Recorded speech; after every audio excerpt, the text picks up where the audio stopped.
Good morning student. जैसे कि अभी मैं जेलन कॉलेज से बोल रही हूँ, assistant professor contractual basis Chakradharpur.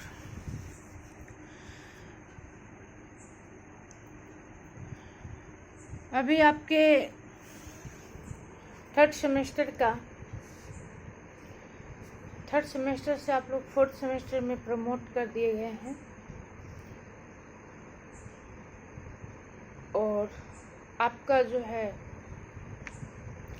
Topic जो अभी पिछले बार आप पढ़ रहे थे, अब आपको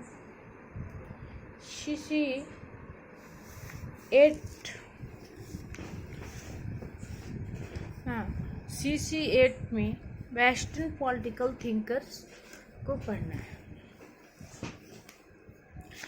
पाश्चात्य जगत की राजनीति। तो जैसे हम प्राचीन भारतीय राजनीतिक विचारधारा पढ़े थे, उसमें पिछले थर्ड सेमेस्टर में आप प्राचीन भारतीय राजनीतिक विचारक, उसके बाद आधुनिक राजनीतिक विचारक पढ़े। उसी प्रकार से फर्स्ट सेमेस्टर में आपको यह जो CC8 है, इसमें वेस्टर्न पॉलिटिकल थिंकर को पढ़ना है। वेस्टर्न पॉलिटिकल थिंकर के अंतर्गत सबसे फर्स्ट चैप्टर आपका जो है वो प्लेटो का है। प्लेटो यूनान का महान दार्शनिक शासक था। उसका योगदान राजनीति शास्त्र में अविस्मरणीय है। प्लेटो अपने गुरु सुकरात के विचारों से काफी प्रभावित था। किसी की भी पृष्ठभूमि को, किसी के विचार को तभी तक नहीं जाना जा सकता जब तक कि हम उसके पृष्ठभूमि को अच्छी तरह स्पष्ट ना कर लें। तो सुकरात के चिंतन में ज्ञान की प्रधानता दी थी। सुकरात, जो कि मैं पहले बता चुकी हूँ, प्लेटो का दार्शनिक गुरु था। उसने सत्य, गुड और एविल, असत्य, क्रमशः ज्ञान और अज्ञान के समवर्ती है। ज्ञान क्या है, अज्ञान क्या है। जैसा कि हम अपने जीवन में अनुभव करते होंगे, ज्ञान वह है जो हमें हमेशा एक अच्छी जीवन की ओर ले जाता है, एक अच्छा नागरिक, एक अच्छा इंसान, और जो सबके लिए कल्याणकारी हो, उचित हो, उसी पर अपना फोकस करता है। तो यहाँ पर मान्यता है कि मनुष्य स्वभाव से सत्य का अन्वेषण करते हैं और उनका ज्ञान प्राप्त होने पर अपनाने से नहीं चूकते हैं। इसका कहने का मतलब है कि कोई भी व्यक्ति जब उसे ज्ञान प्राप्त हो जाता है तो वह असत्य को नहीं करता, वह सत्य को करता है। सत्य और असत्य से यहाँ मतलब उचित और अनुचित से है। अनुचित वह है जो गलत है और उचित जो सही है। तो जब तक व्यक्ति को ज्ञान नहीं होता, नॉलेज नहीं होता, तब तक वह उस कार्य को नहीं करता है। जब एक ऐसा एग्जाम्पल, और ये सत्य और असत्य का क्या है, यह हमारा जो नैतिक उत्तरदायित्व समाज के प्रति, अपने प्रति और परिवार के प्रति है, राष्ट्र के प्रति है। नैतिक उत्तरदायित्व को ही, चाहे वह प्लेटो हो चाहे सुकरात हो, उन्होंने नैतिक उत्तरदायित्व, सद्जीवन जिसमें सभी का कल्याण हो, की प्रधानता दी है। जैसे उत्तम या आदर्श राज्य की स्थापना के लिए एक सत्ता का सूत्र है, ज्ञानवान मनुष्यों अर्थात दार्शनिकों के हाथ में सौंपना है। करने का मतलब कि सत्ता, पावर,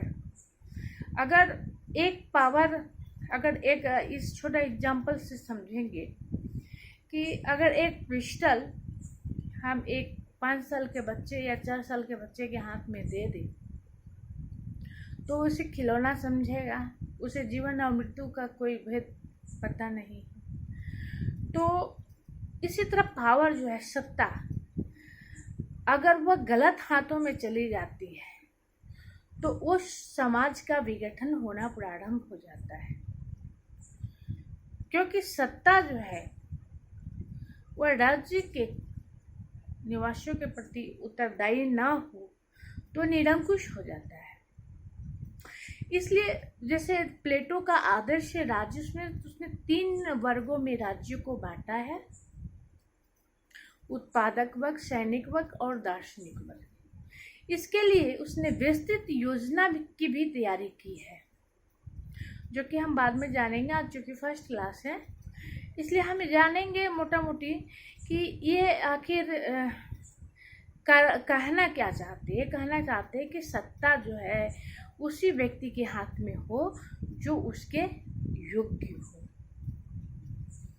अगर सत्ता अयोग्य व्यक्तियों के हाथ में चला जाता है तो यहीं से भाई भतीजावाद, भ्रष्टाचार जैसे तमाम विसंगतियां उत्पन्न होती हैं और यह जो राज्य है, समाज है,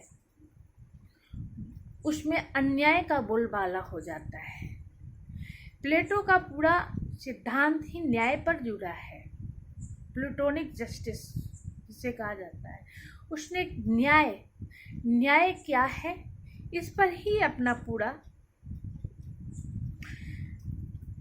सिद्धांत आधारित किया। और न्याय जो है वह कहाँ प्राप्त हो सकता है, इसके लिए वह कहता है कि न्याय आदर्श राज्य में ही स्थापित हो सकती है। और आदर्श राज्य कौन होगा? जहाँ प्रत्येक व्यक्ति जो है अपने कार्यों का ईमानदारी पूर्वक निर्वहन करेंगे। अगर कोई व्यक्ति दूसरे के अनाच्छादित क्षेत्र में प्रवेश करके कार्य करता है तो वह गलत है। इसलिए प्लेटो ने कहा है कि जिस व्यक्ति को जो कार्य सौंपा गया है वह वही करे, तब उस राज्य में न्याय स्थापित होगी। उसने जो दार्शनिक राज्य का कॉन्सेप्ट दिया है, दार्शनिक राजा को उसने हर तरह के विलासिता से दूर जनता के लिए मात्र समर्पित किया है। और वर्तमान समय में अब हम जो देखेंगे तो यह व्यवहार में नहीं है, सिद्धांत में भले है। व्यवहार में हमारे समाज में काफ़ी भ्रष्टाचार, भाई भतीजावाद, जातिवाद, क्षेत्रवाद, सिर्फ स्वयं के लिए ही विकास करना, पूंजीपतिवाद, व्यक्तिवादी सिद्धांत का बोलबाला हो गया है। आज समाज में कोई सिद्धांत ही नहीं रह गया है और व्यवहार में पावर ही अथॉरिटी हो गया। जिसके पास पावर है वह गलत भी करता है तो सही है, और समाज डर कर उसका समर्थन भी करती है। यह डर सामाजिक हो, आर्थिक हो, मानसिक हो, शारीरिक हो, जिस भी प्रकार के हो। आप देखेंगे जो सामर्थ्यशाली होता है उसे सभी लोग डरते हैं, जो ऊंचे पोस्ट पर स्थापित होता है उसे सभी लोग डरते हैं। क्यों? इसलिए कि वह आपका कभी भी, वह आपके शांत जीवन को कभी भी अशांत कर देगा। वर्तमान का मनुष्य, हाब्स का जो कथन था कि मनुष्य एक स्वार्थी प्राणी है और वह अपने स्वार्थ से अलग हटकर कुछ भी नहीं करता, यह 100% सही है। तो उस समय जो प्लेटो का सिद्धांत था वह दार्शनिकों को हाथ में सौंपना जरूरी था, परंतु ज्ञान की प्राप्ति के लिए अत्यंत दुर्लभ और कठिन है। प्लेटो ने यह भी नहीं कहा कि हम सिर्फ सब्जेक्ट का नॉलेज ले लेंगे या हम डिग्री हासिल कर लेंगे तो हम एक ज्ञानी व्यक्ति हो जाएंगे या दार्शनिक हो जाएंगे। ज्ञान वास्तविकता में होने चाहिए। ज्ञान एक ऐसा तथ्य नहीं है जहां पर सिर्फ हम तथ्यों को जान ले या मैथमेटिकल रूप से, तार्किक रूप से हम सही हो तो ही हम सत्य हैं। सत्य वो होता है जो सबके लिए उचित होता है, किसी एक के लिए नहीं। और वर्तमान समय में आप देखोगे तो हमारा समाज जो है कानून, प्लूटोनिक जस्टिस जो था कि जिसका जो कार्य है वह सिर्फ उसी कार्य को करे, वर्तमान में यह नहीं रह गया है। वर्तमान में एक प्रशासनिक अधिकारी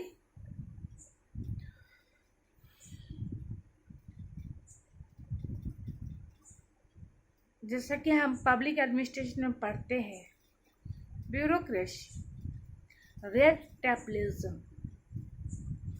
नेपोटिज्म, भाई भतीजावाद से ग्रस्त है और ऐसे में उनसे कोई भी कार्य करवाना संभव नहीं है कि वह उचित कर दे। इसलिए आज हमारे समाज में इन सिद्धांतों को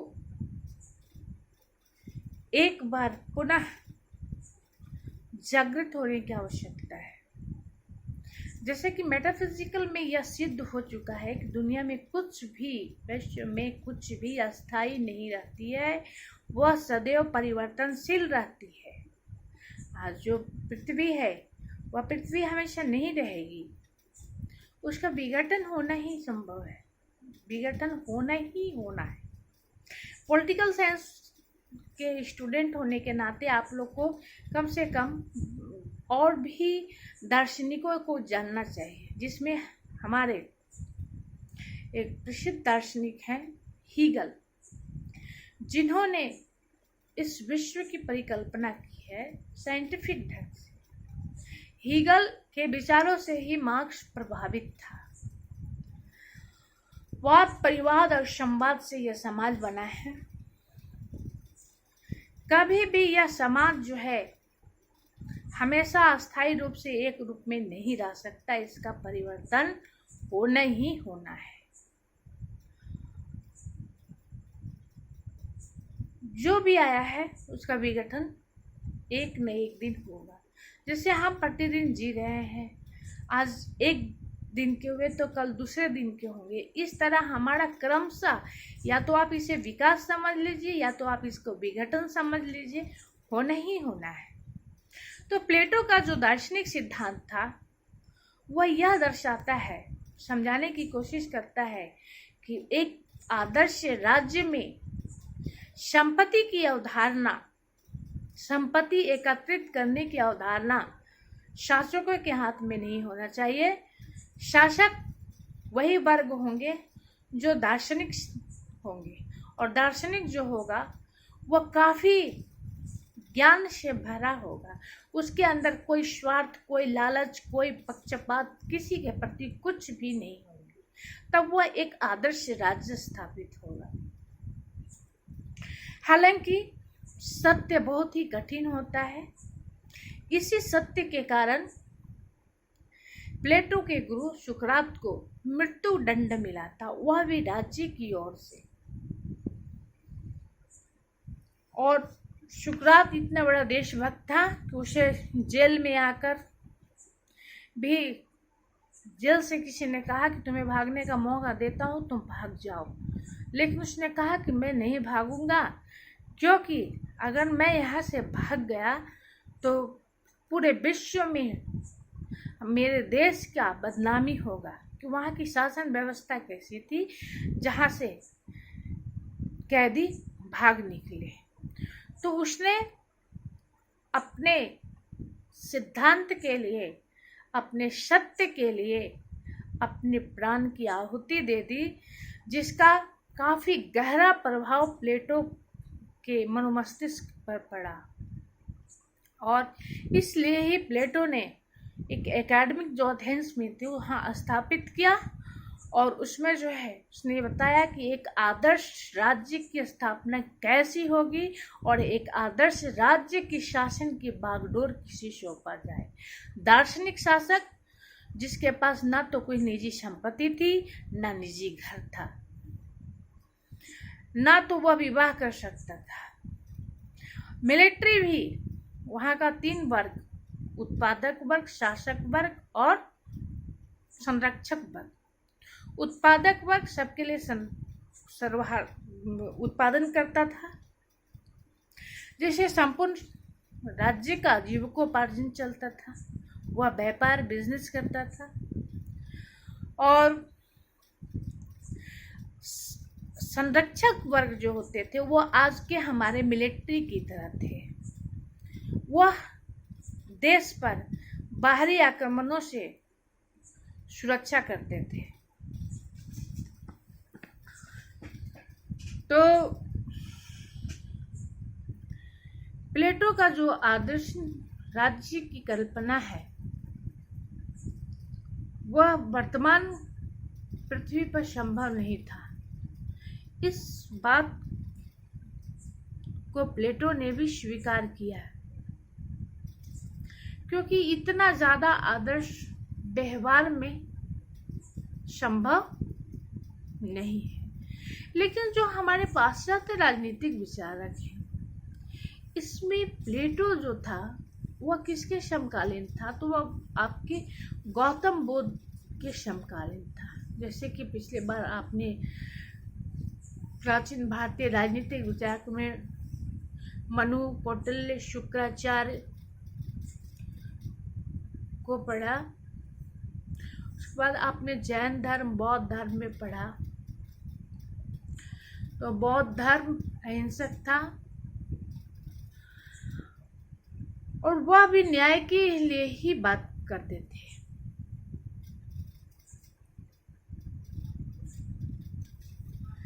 लेकिन समाज हमारा किसी एक या कुछ व्यक्तियों से मिलकर नहीं बना है। समाज एक बहुत बड़े संगठन का नाम है, जहाँ पर भी जो पॉलिटिकल साइंस जब हम पढ़ेंगे आगे और पढ़ते चले जाएंगे तो देखेंगे उपभोक्तावाद, बेंथम का उपभोक्तावाद था, जो कि आपके इंडियन फिलॉसफी में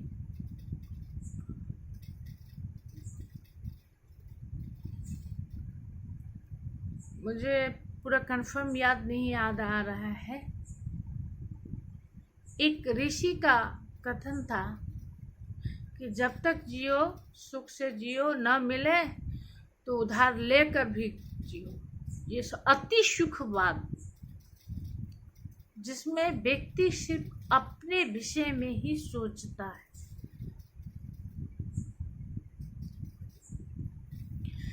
चार्वाक दर्शन याद आया।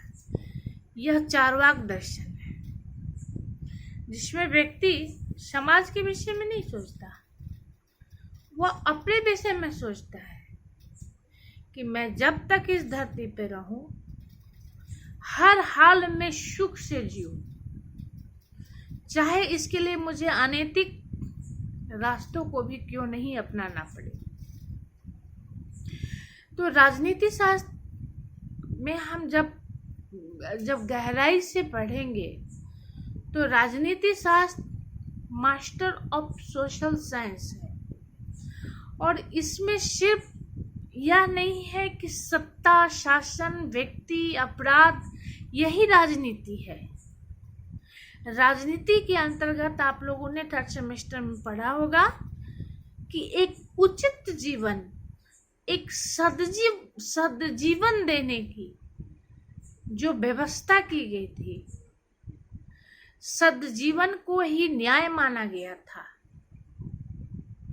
राजा कभी अपने लिए संग्रह, प्रारंभिक जो अर्ली हिस्ट्री आप देखेंगे तो राजा को यह अधिकार नहीं दिया गया था कि वह खूब सुख, आराम और विलास की स्थिति में जिए और प्रजा चाहे जैसे भी हो, क्योंकि कौटिल्य ने कहा प्रजा सुखे सुखे राज्ञम प्रजा हिताम हिताम च, प्रजा के सुख में ही राजा का सुख है और प्रजा के हित में ही राजा का हित है। क्यों? क्योंकि प्रजा राजा पर डिपेंड नहीं है, राजा प्रजा पर डिपेंड है। उनको सिर्फ एक संरक्षक वर्ग बनाया गया है, उनको इसलिए राजा बनाया गया है। राजा इसलिए बनाया जाता है, इसलिए नहीं कि कोई सुंदर हो, देखने में हो, उसके पास सब्जेक्ट का नॉलेज है। कोई ऐसा नहीं कर सकता कि हम अपने सब्जेक्ट में पूरा विद्वान है तो मैं बहुत अच्छा इंसान हूँ। एक बहुत बड़ा विद्वान भी बहुत बहुत अपराधी हो सकता है। और जितना आजकल आप देखिए, टीवी पर देखिए, जितने बड़े बड़े आतंकवादी, ओसामा बिन लादेन से लेकर जो अभी चीन में कोरोना महामारी फैली है, ये क्या है? अति बुद्धिजीवी वर्ग का एक परिणाम है जिसको सारा जनजीवन झेल रहा है, अस्त व्यस्त है। तो एक बुद्धिमान व्यक्ति, एक ऊंचे पोस्ट पर पहुंचा हुआ व्यक्ति वास्तव में वह यह नहीं कह सकता, वह मुंह से भले ही बोले, लेकिन वह समाज उसे नहीं कह सकती कि वह संपूर्ण रूप से सही है। क्योंकि जो व्यक्ति संपूर्ण रूप से सही होगा उसका अस्तित्व ही नहीं होगा, वह सब में घुल मिल जाएगा।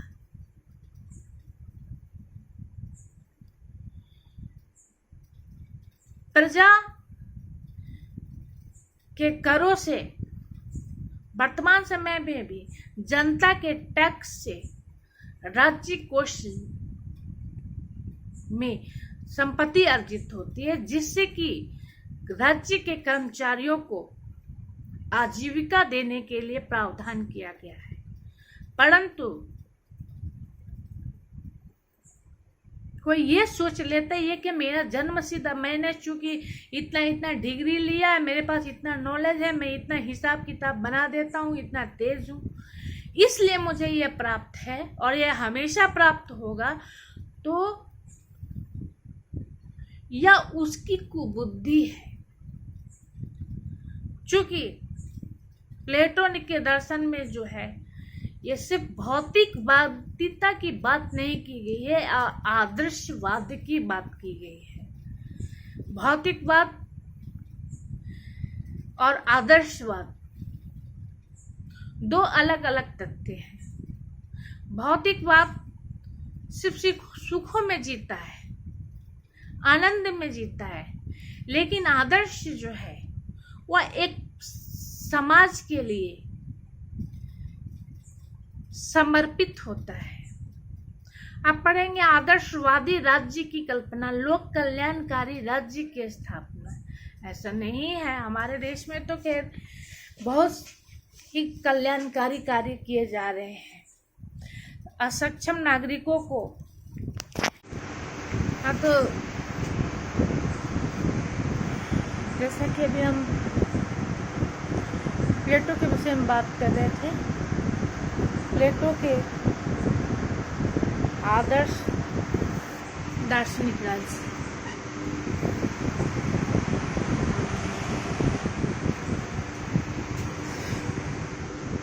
क्योंकि मैंने बताया कि प्लेटो का जो चिंतन था वह न्याय पर आधारित था।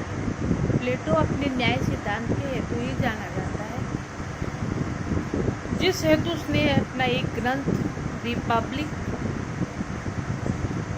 की रचना की थी। और प्लेटो के विचार में पहले भी बता चुकी हूँ कि उसके गुरु सुकरात से प्रभावित थे। सुकरात को सत्य बोलने के आरोप में मृत्युदंड का सजा मिली थी।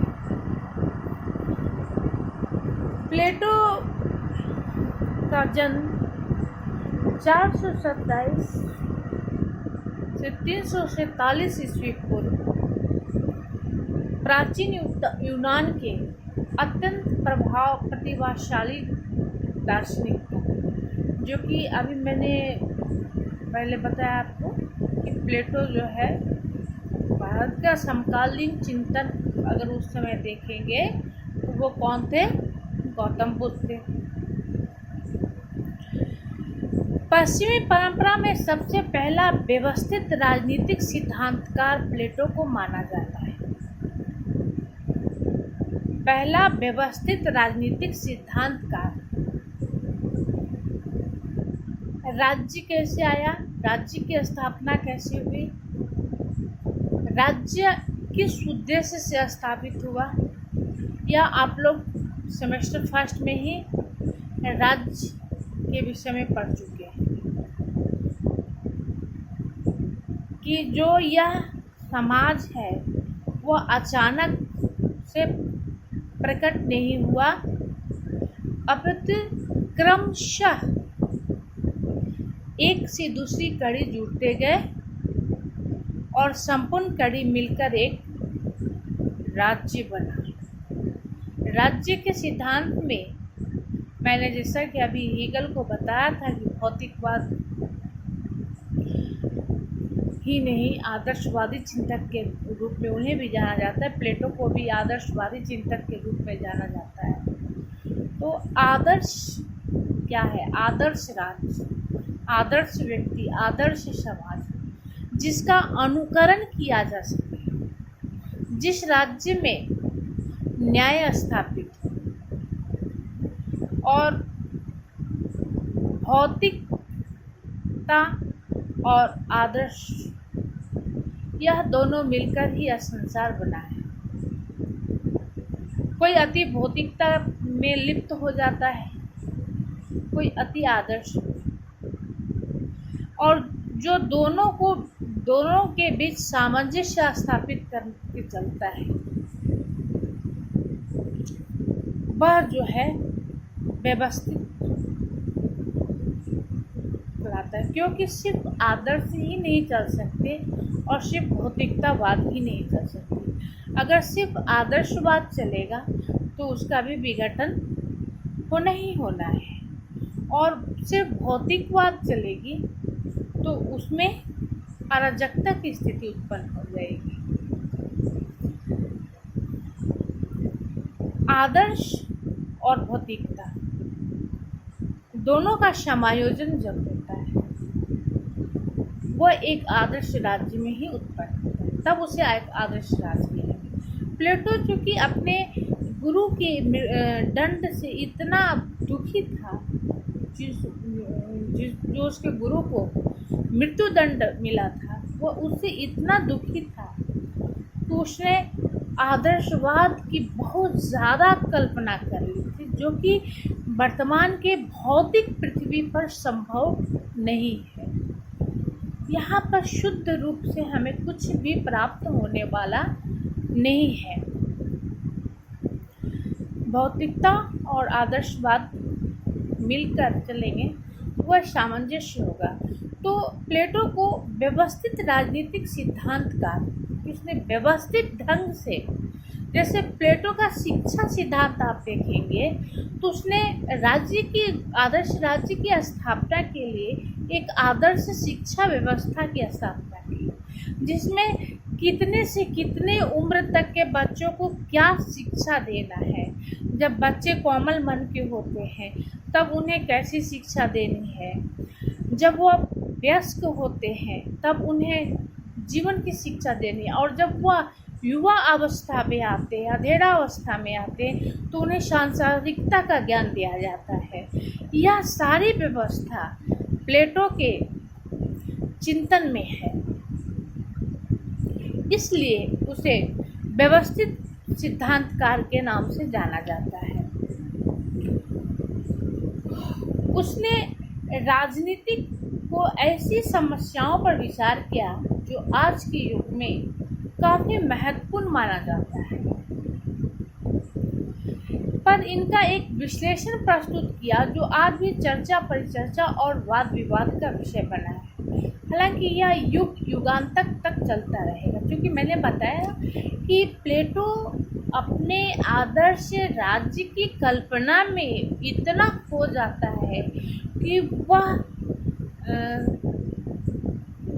कहीं ना कहीं हर चीज को आदर्श से जोड़ देता है, जिसे प्लेटो का साम्यवाद का जो सिद्धांत है इसको लेकर गहरी वाद विवाद हुई। यहाँ तक कि प्लेटो का जो शिष्य था अरिस्टोटल अरस्तु, वह भी इस बात से समर्थन उसकी इस सिद्धांत का आलोचना करता है, क्योंकि साम्यवाद जो है, जो उसने कहा कि राज्य के 3 वर्ग होंगे, प्रथम उत्पादक, दूसरा संरक्षक और तीसरा दार्शनिक, और दार्शनिक वर्ग के हाथ में ही शासन की बागडोर को सौंपा जाएगा। तो दार्शनिक राजा का जो सिद्धांत था उस समय कोई भी दार्शनिक शासक बनने के लिए तैयार नहीं हुआ। ऐसा कहा जाता है कि एक राजा ने उसे इनवाइट किया कि आइए आप मुझे अपने सिद्धांत की जानकारी दीजिए कि दार्शनिक राजा कैसा होगा, मैं दार्शनिक राजा बनना चाहता हूँ। परंतु जब उसने इसके बातों को सुना तो वह बहुत क्रोधित हो गया और उसे दंड देने का निश्चय किया, जहाँ से किसी प्रकार से प्लेटो निकलने में संभव हुआ। तो कहने का मतलब है कि प्लेटो का जो आदर्श दार्शनिक शासक का सिद्धांत था वह वास्तविकता में नहीं हो सकती, लेकिन उसके 90% बात जो है आदर्श राज्य की स्थापना के लिए, और 90% बातें सत्य हैं।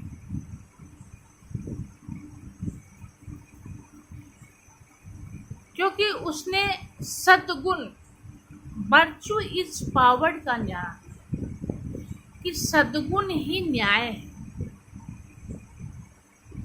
अब एक एग्जाम्पल के थ्रू आप समझिए कि सद्गुण ही न्याय है, उसका न्याय का सद्गुण क्या है जो उचित है। अब जैसे वह कहता है कि न्याय क्या है, इसको बहुत ही सरल तरीके से अगर हम समझाने की कोशिश करें तो आपको ये बताएं कि एक मिर्च जो कि स्वाद से कड़वी होती है,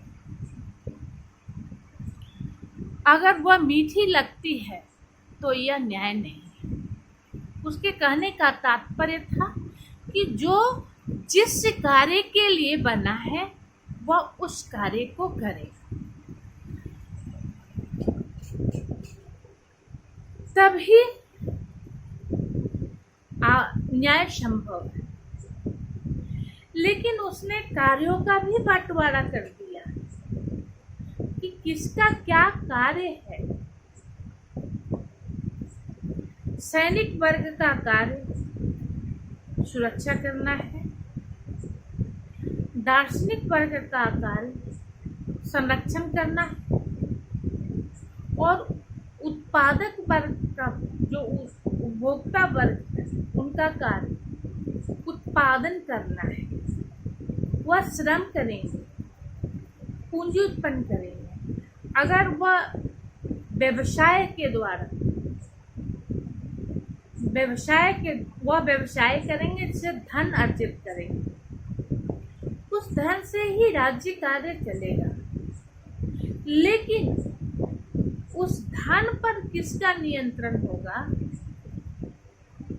वह दार्शनिक शासक का होगा, तो वह कहाँ कैसे खर्च करेगा। लेकिन वास्तव में वह दार्शनिक शासक स्वयं उस धन का उपभोग नहीं करेगा, वह उतना ही उसका उपभोग करेगा जितना कि उसके जीवन जीने के लिए आवश्यक है। इससे ज्यादा का उपभोग वह नहीं कर सकता। फिर वह कहता है कि जो संरक्षक वर्ग है, सैनिक वर्ग है, तो आज की जो मिलिट्री व्यवस्था है कि मिलिट्री एक बैरक में रहते हैं, बैरक में कोई फैमिली नहीं रहता। यह अलग बात है कि मिलिट्री में भी कई डिपार्टमेंट्स हैं, उनको घर रखने की सुविधा है, अपनी फैमिली को रखने की सुविधा है, परंतु जो गार्ड होते हैं, सुरक्षा के प्रहरी होते हैं, वे बैरक में रहते हैं। उन्हें किसी भी वक्त देश हित के कार्य के लिए बुलाया जा सकता है, चाहे वह सुरक्षा संबंधी हो या संरक्षण संबंधी हो। जैसा कि आप वर्तमान समय में देख सकते हैं, जब हमारे देश पर दूसरे देश का आक्रमण होता है तो क्या एक आम सिविलियन व्यक्ति लड़ने जाता है? नहीं, वहाँ पर मिलिट्री की फौज जाती है और वह देश की सीमाओं का सुरक्षा करता है। इसी प्रकार प्लेटो के आदर्श राज्य में जो सैनिक वर्ग थे वह राज्य की सुरक्षा करते थे, परंतु उन्हें अपना परिवार बसाने की आज़ादी नहीं। इसे प्लेटो का साम्यवाद कहा जाता है। वह कहते हैं कि उसके जो साहसी यानी मिलिट्री वर्ग होंगे, उनका कोई फैमिली नहीं होगा, उनका कोई अपना परिवार नहीं होगा। वह स्त्रियों को भी स्त्रियों का साम्यवाद करता है। साम्यवाद एक ऐसी व्यवस्था होती है जिस पर किसी एक वर्ग का या एक व्यक्ति का अधिकार ना होकर संपूर्ण संप्रदाय का अधिकार होता है। तब ऐसी अवस्था में प्लेटो ने जो यह अवस्था की कल्पना की तो यह अनैतिक हो जाएगा व्यवहारिक दृष्टि से, क्योंकि तब यह जानना मुश्किल होगा कि कौन किसका पति है, कौन किसकी स्त्री है, क्योंकि वह जब साम्यवाद व्यवस्था में जैसे एक बाजार है, वहाँ पे हम जाते हैं और अपनी खरीदारी करते हैं और फिर वापस आ जाते हैं, ना कि हम एक निश्चित मेरा दुकान है कि हम उसी वहीं पर जाएंगे। वो कुछ इस तरह का परिवार का साम्यवाद करता है, जो कि काफी गहरा वाद विवाद की स्थिति में उसके सिद्धांत पर गहरा वाद विवाद की श्रेणी में लाकर खड़ा कर देता है।